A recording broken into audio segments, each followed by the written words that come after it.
Hello मेरे प्यारे नन्हे दोस्तों, कैसे हो आप सब। बच्चों, आज जो कहानी मैं आपके लिए लेकर आई हूँ वो तेनालीराम और कृष्णदेव राय की कहानी है। कहानी का शीर्षक है संतुष्ट व्यक्ति के लिए उपहार। तो ये कहानी शुरू करते हैं। एक दिन तेनालीराम बड़ी प्रसन्न मुद्रा में दरबार में आए। उन्होंने बहुत अच्छे कपड़े और गहने पहन रखे थे। उन्हें देखकर राजा कृष्णदेव राय बोले, तेनाली, आज तुम बहुत प्रसन्न दिखाई दे रहे हो, क्या बात है। महाराज, कोई खास बात नहीं है, तेनालीराम प्यार से बोले। नहीं, आज मुझे तुम कुछ अलग लग रहे हो। वैसे एक बात है, जब तुम मुझे पहली बार मिले थे तब तुम्हारा व्यक्तित्व तो बहुत साधारण था। तेनालीराम बोले, महाराज, प्रत्येक व्यक्ति समय के साथ बदलता है, विशेषतः जब उसके पास थोड़ा बहुत धन भी हो। मैंने आपके द्वारा दिए गए उपहारों से काफी बचत कर ली है। राजा बोले, तब भी तुम्हें अपनी बचत का कुछ भाग दूसरे को देना चाहिए। तेनालीराम बोले, महाराज, अभी मैंने दूसरों को देने लायक पर्याप्त बचत नहीं की है।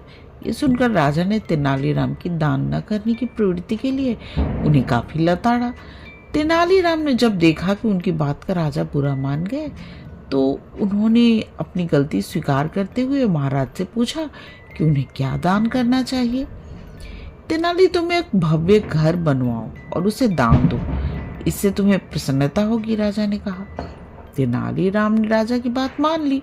अगले कुछ माह तक वह एक भव्य मकान बनवाने में व्यस्त हो गए। जब वह भव्य मकान बनकर तैयार हो गया तो तेनालीराम ने मकान के ऊपर एक तख्ती टांग दी जिस पर लिखा था, यह घर उस व्यक्ति को दिया जाएगा जो अपने जीवन में मात्र उतने में ही प्रसन्नता महसूस करता हो जितना उसके पास है। कई लोगों ने उस तख्ती को पढ़ा, परंतु कोई भी मकान लेने नहीं आया। एक बार एक निर्धन व्यक्ति को उस घर के बारे में पता चला। उसने सोचा, क्यों न उस मकान को प्राप्त करने की कोशिश की जाए। ये सोचकर वह तेनालीराम के घर पहुंचा। उसने बाहर लगी तख्ती को बार बार पढ़ा।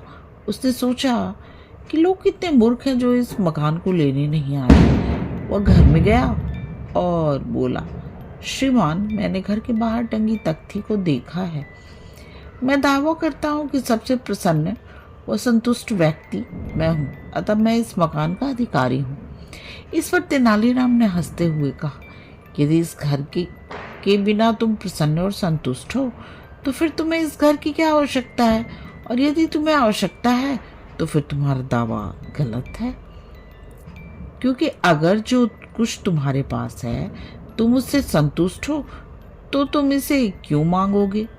निर्धन व्यक्ति को अपनी भूल का आभास हो गया। उसके बाद उस मकान को मांगने के लिए कोई नहीं आया। अंत में तेनालीराम ने सारी कथा राजा को सुनाई। राजा बोले, तुमने एक बार फिर अपनी बुद्धिमानी का परिचय दिया, परंतु अब तुम उस मकान का क्या करोगे। कोई शुभ दिन देखकर मैं उसमें गृह प्रवेश करूंगा। इस प्रकार एक बार फिर तेनालीराम ने राजा कृष्णदेव राय को निरुत्तर कर दिया। बच्चों, आपको आज की कहानी कैसी लगी? अगर आपको आज की कहानी अच्छी लगी तो प्लीज़ मेरे चैनल को सब्सक्राइब करें, और मेरे प्यारे नन्हे दोस्तों, आप आराम से सो जाओ और सपनों की दुनिया में खो जाओ। गुड नाइट मेरे प्यारे नन्हे दोस्तों, गुड नाइट।